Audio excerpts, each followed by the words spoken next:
Halo, selamat siang teman-teman semua. Pada kesempatan ini saya akan coba sharing beberapa hal mengenai video saya yang telah diupload sebelumnya. Ada 2 video yang mungkin kegiatannya berupa kegiatan lapangan, dan teman-teman ada yang bertanya ini tuh sebenarnya kegiatan apa sih gitu kan. Nah, pada dasarnya kegiatan yang saya lakukan itu adalah kegiatan pengambilan data lapangan untuk sebuah lapangan geotermal. Nah, tujuannya apa aja dan dalam rangka apa aja?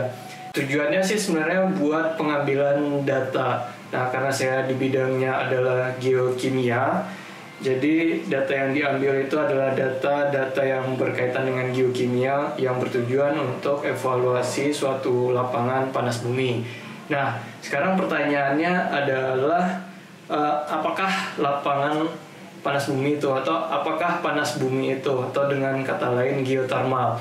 Geotermal itu merupakan suatu adanya energi yang tersimpan di dalam bumi yang berupa energi panas yang dapat dikeluarkan, dan kemudian energi tersebut bisa dijadikan atau dirubah menjadi sesuatu yang bersifat ekonomis.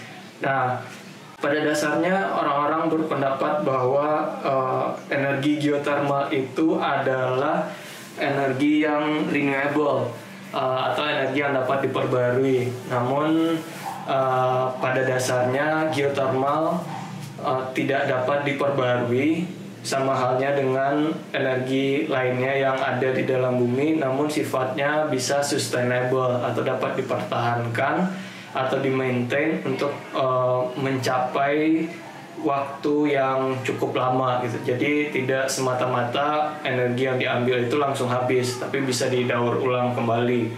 Namun sustainable tersebut tetap memiliki nilai penurunan. Nah, bagaimanakah potensi geotermal yang ada di Indonesia? Indonesia sendiri memiliki potensi yang cukup besar. Jadi pada dasarnya energi geotermal ini berada di tatanan geologi yang berupa zona subduksi atau dapat juga daerah gunung api, atau di Indonesia lebih dikenal dengan Ring of Fire. Nah, jadi beberapa negara yang memiliki potensi geotermal yang cukup besar, antara lain Amerika Serikat, Filipina, Indonesia, New Zealand, Iceland, dan lainnya. Nah, Indonesia merupakan salah satu yang potensinya cukup besar, namun pengembangannya masih dalam proses. Kaitannya dengan geologi apa ya? Geotermal itu ya namanya juga energi yang berada di dalam bumi. Subsurface tidak ada yang tahu kondisinya, namun dengan adanya ilmu geologi kita dapat memprediksi. Nah, untuk pengembangan geotermal itu sendiri butuh evaluasi dari data-data yang cukup kompleks pada geoscience, yaitu berupa data geologi, data geokimia, dan data geofisika. Nah, semua aspek-aspek ini akan dibuatkan dalam suatu pembahasan khusus mengenai seberapa besar sih kita punya lapangan geotermal ini, dan apakah ini akan ekonomis untuk dikembangkan atau tidak. Nah, geotermal itu sendiri dimanfaatkan untuk apa aja sih? Ada pertanyaan seperti itu. Nah, pemanfaatan geotermal itu dapat dibagi 2. Yang pertama itu direct use, dan yang kedua indirect use. Nah, direct use ini sudah banyak sebenarnya dimanfaatkan di Indonesia sendiri, khususnya pada lokasi-lokasi yang ada kawasan wisata tradisional, yaitu berupa tempat pemandian air panas atau lokasi wisata tempat berendam. Nah, itu adalah contoh-contoh yang direct use-nya. Sedangkan indirect use-nya, energi geotermal ini dapat diekstraksi menjadi suatu energi listrik yang ada caranya sendiri, ada komponennya sendiri yang dapat merubah energi geotermal ini menjadi energi listrik. Nah, ini salah satu kemanfaatan indirect use, di mana energinya itu dikonversi menjadi suatu energi listrik yang pada akhirnya juga dapat didistribusikan ke wilayah-wilayah yang membutuhkan suplai listrik. Nah, sedangkan apa aja sih bahasan geologi di bidang geothermal gitu kan.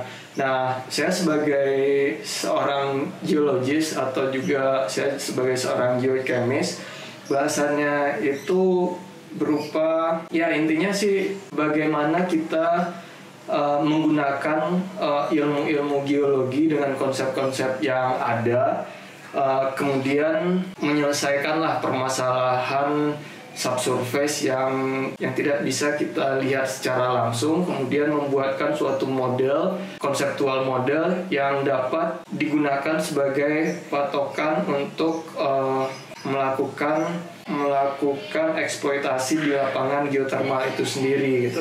Ya, kita kan belajar tuh eksplorasi. Nah, sama halnya eksplorasi itu juga berkaitan dengan apa yang akan kita cari dan memodelkan apa yang kita cari, karena kita tidak ada yang tahu kan gimana kondisi yang di bawah. Jadi kita modelkan dengan data-data yang ada, kemudian dengan model tersebut kita lakukanlah pemboran, khususnya di bidang geothermal itu lakukan pemboran untuk mendapatkan panas yang ada di bawah. Nah, dari disitulah sebenarnya peranan geologi, apa sesignifikan apanya nanti akan kita bahas di video selanjutnya.